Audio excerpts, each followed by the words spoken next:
Good. Okay, good morning and welcome to the New York City hybrid hearing of the Committee on Criminal Justice. Please silence all electronic devices. At no time, please do not approach the dais. If you have any questions, please raise your hand and the Sergeant at Arms will kindly assist you. Thank you for your kind cooperation. Chair, we are ready to begin. Good morning. I am Councilmember Carlina Rivera, Chair of the Council's Committee on Criminal Justice. I'd like to welcome you to our vote today on Introductions 549A, 1203A, and Resolution 241A. I want to recognize my colleagues who are here, Council Members Abreu, Shulman, Carr, and Narcisse, and we've also been joined by Public Advocate Jumaane Williams, who you'll hear from in a second. Intro number 949, which Public Advocate Williams and I introduced, and which has support from a large majority of the members of this body, bans solitary confinement and modifies other forms of restrictive housing in our city jails. Solitary confinement has devastating consequences and dramatically increases incidences of self-harm, including fatal self-harm for those who are forced to endure it. We know that solitary can cause hallucinations, panic attacks, and paranoia. We also know that too many people, and I do not invoke these names lightly, Layleen Polanco, Jason Echeverria, Bradley Ballard, and Kalief Browder, are among those who might be alive today if the city of New York hadn't put them in solitary. We are here today to begin a new chapter by passing legislation that ends this barbaric practice. Securing this support and momentum has been years in the making and is almost entirely thanks to the advocates who've led the way and helped develop the legislation that we are voting on today. For decades, solitary confinement has been used as a disciplinary tool in our jail system, and the reality is this: no matter what you call it, solitary confinement is abusive, horrific, and inhumane. Human rights experts have declared that solitary confinement is torture. According to Vera Institute, people who spent any time in solitary confinement were 24% more likely to die in the first year after their release from prison than those who had been incarcerated but had not been placed in solitary confinement. Additionally, those who spent time in solitary confinement were found 78% more likely to die from suicide and 127% more likely to die of an opioid overdose in the first 2 weeks after release. We must strive for a criminal legal system that leads the nation in reforms rather than accepting a status quo where our neighbors are locked away in violent and dangerous conditions. I also want to acknowledge the efforts of the correction officers, deputy wardens, and others who have dedicated their working lives to providing for the safety and security of those in our jails. Solitary confinement does not keep anyone safe. It's a practice that exacerbates mental illness and destabilizes people in a way that increases the likelihood of violence, which undoubtedly runs counter to all of our goals. We will also vote on Intro 1203A, introduced by Councilmember Riley, to require Department of Correction to provide a letter of incarceration, also known as discharge papers, to every person who gets released from the department's custody. With the cuts to individualized transition services that help connect people leaving custody to the social safety net, it is crucial that DOC provide individuals with the paperwork they need to get their feet on the ground after their release. Federal law prohibits people from collecting from programs like Social Security and Medicaid while incarcerated, so they need to show proof that they're out, their discharge papers, to get their benefits back. Councilmember Riley's bill will require DOC to provide a letter of incarceration to every person that gets released from the department's custody. Instead of requiring individuals to proactively request such a letter, issuing one would be the default.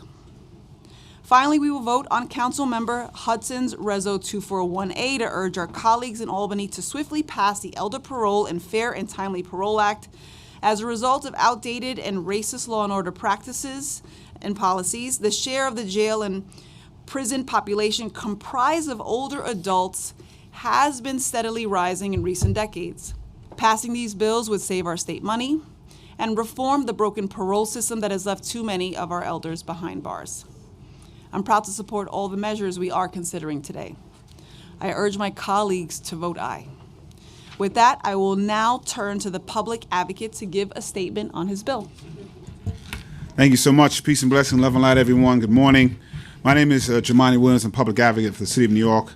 I want to thank a co-prime sponsor and Chair Rivera for giving me the opportunity to speak and the work done on this, and the members of the Committee on Criminal Justice for holding this vote. I want to begin by calling solitary confinement and associated isolation what it is: torture. It is cruel, it is inhumane, it can ruin people's lives, and too many don't survive. Many try to mask the practice of isolation with euphemistic names like punitive segregation, but there often is no difference. It is solitary confinement. Prolonged isolation that looks like, feels like, acts like solitary confinement is likely solitary confinement. Physical isolation coupled with the lack of meaningful social interactions causes or exacerbates trauma, as well as other mental health issues. People who experience isolation in jails and prisons suffer socially, mentally, emotionally, and financially, both while incarcerated and after release. No one leaves solitary confinement whole. They struggle with the lasting effects of trauma and disproportionately more likely to die by suicide or homicide. They are also at risk for homelessness and substance use, and some of the stats that re-emphasizing some of the stats that the chair mentioned. A 2019 North Carolina study found that survivors of solitary confinement were 127 times more likely to die from an opioid overdose within 2 weeks of their release. There's also data shows that the people of solitary confinement are twice as likely to be rearrested after they leave incarceration. That is why we are voting today Intro 549, which would ban the use of solitary confinement in city jails as implemented by the Department of Corrections, as well as provide individuals in DOC custody due process protections following an incident and prior to being placed in restrictive housing or continued use of restraints. I want to acknowledge that there are situations in which separation from the general population is necessary to protect the safety of those incarcerated and staff and individuals themselves. I also want to acknowledge many of the issues that corrections officers are bringing up and people who work there, including sexual assault of female correction officers, including assault of correction officers, particularly sexual assault, which not much, unfortunately, is being done. But I also want to mention that that's happening right now without this bill, which says that what we're doing in the use of isolation and use of solitary confinement is not working. More likely, it is making things worse. And if we want something different, we have to do something different. I've worked with all of those who are willing to engage to design a bill that addresses safety concerns while ending the harmful practice of solitary confinement and isolation, but also allows for necessary separation. This bill outlines a simpler procedure: separate, de-escalate, and investigate. I also want to express my gratitude to Speaker Adrian Adams and all my colleagues in the City Council for sponsoring the bill. I urge Mayor Adams to reevaluate his position on solitary confinement. Ending this practice in our jails will provide a safer environment for everyone. It is life-saving, it is urgently needed, and is long overdue. I also want to thank all the staff that has worked on this for over 2 years. First, the First Deputy Nick Smith. I want to thank Jeffrey Sevier, Deputy Public Advocate for Justice and Safety, Solomon Acevedo, Deputy Public Advocate for Housing and Health Equity, Gwen Safran, Senior Policy and Legislative Associate, as well as the Halt Solitary and Jails Action Coalitions. I want to give two special shout-outs to two particular staff members who over the past few months really helped grind this out and take us over the hump. And that's Veronica Aves, Chief Deputy Public Advocate for Policy, and Rosie Mendez, former council member, Director of Legislation and Policy. Huge shout-outs to them and the work that was done. Thank you so much. Thank you so much for carrying this bill for so many years and for your advocacy. Sorry, just one more thing. I just want to shout out former Councilman Danny Drum for all the work that he did prior to this council. We wouldn't be here if he had not first introduced us. Absolutely. Special thanks to Danny Drum and all of the staff that got us to this moment. And I also want to thank the speaker for her leadership. I now turn to the clerk to call the roll. Matthew DiStefano, Committee Clerk, Committee on Criminal Justice, roll call vote. All items are coupled. Chair Rivera. I vote aye. Abreu. Permission to explain? I just wanted to say very briefly, today is a momentous day. It's a day that we're going to look back on for as long as we can remember. And I want to thank all the advocates, everyone who fought for this. It's a big deal. And this is all in the pursuit of justice and treating people with dignity and respect and treating them as humans. So I vote aye on all. Thank you so much, everyone. Hanif. Aye. Narcisse. 1 second to explain my vote.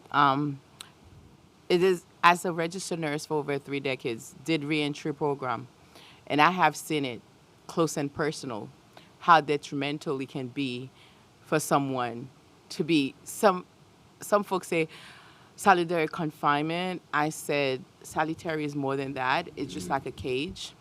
And if you're putting people in a cage and you're treating people like animals, then you will need another animals to deal with that person as well. So the both cycle is not good for society.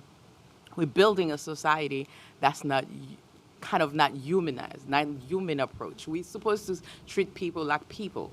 And like Freud would say, Pavlov dog, that certain things you expect from a behavior, you expect that's what you will get. And we cannot do the same thing over and over. I understand some folks have difficulty of change, but if we don't change and we don't treat human as human, what do you expect? What society, what message that we're sending out? We're supposed to be a city of love, city of respect, and then the way that we're doing things, we're not doing it the proper way. So like the public advocate just said, we have to do different things to get different results. And you cannot do the same thing over and over and expect different result. We're going to get the same thing back. So I want to say thank you to the public advocate. This is very emotional because I'm hearing so many things out there, but the people that suffered, that come to you, I have been in a room where I have folks that caused so many things in their lives and they never had a chance to stand out with. So I want to say thank you, public advocate, and thank you to the leadership, Adrian Adams, and I do appreciate my colleagues. Thank you so much. Your vote, council member. Oh, sorry, and I vote aye. Thank you. Wrestler. Permission to explain my vote. I just firstly want to express gratitude to the most prolific legislator in the city of New York, our public advocate, Jumaane Williams, and his esteemed co-prime, the chair of this committee, Carlina Rivera. Thank you both for your leadership on this, and thanks to Adrian Adams, our speaker, for pushing this through. You know, when we all came into office 2 years ago, this was one of the first things that this city council said we are going to fight for. And by the conclusion of this term, we got it done. We are ending torture in New York City once and for all, and I am profoundly honored to play a small part in voting aye. Thank you. Shulman. Aye. Stevens. Carr. Be voting yes on introduction 1203A and no on the rest.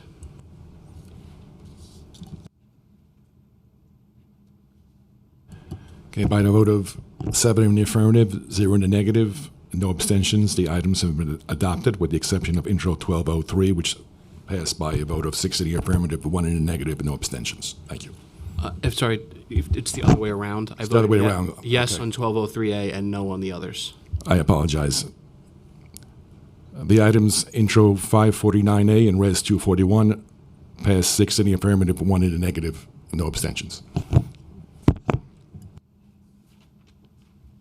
Thank you so much to the committee and to all of the staff that allowed today to happen. And with that, we adjourn. Thank you. It was great. Amazing. Sometimes you get to feel good about the work here.